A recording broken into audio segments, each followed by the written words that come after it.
Zhangjiakou, 200 kilometers northwest of Beijing, will host freestyle skiing and snowboarding, cross-country skiing and ski jumping. The problem is, it rarely snows. So for several weeks, snow machines have been churning out artificial snow. Site manager Jacques Fournier has a difficult job. Here is no humidity, it's very dry and it's a lot of wind. For the first time, the Beijing Winter Olympics will use almost 100% artificial snow. But a new report warns athletes' safety could be at risk. In sports like biathlon or cross-country skiing or any of the freestyle events where an athlete is flinging themselves into the air, flipping around and falling, you would want the surface to be a little softer. And the problem with artificial snow is that it's about 70% ice compared to natural snow, which is about 30% ice. And so the surface is much, much harder. American snowboarder Taylor Gold is preparing for Beijing.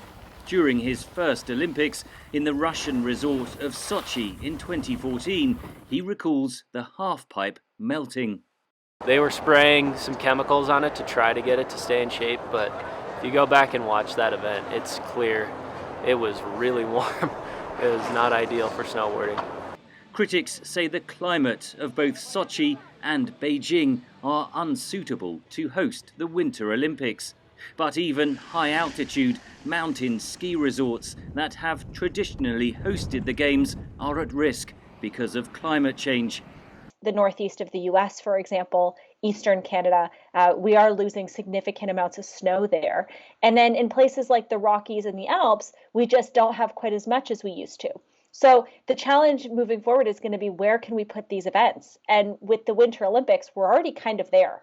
Using artificial snow also causes environmental damage. Previous research has shown that that can be damaging to local wildlife.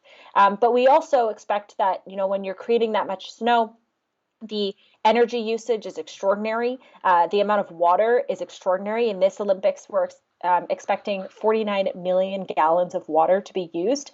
The Chinese organizers insist the Games will be carbon neutral. All venues are expected to be powered by renewable energy. Ice rinks will use natural CO2 technology for cooling instead of ozone-damaging hydrofluorocarbons.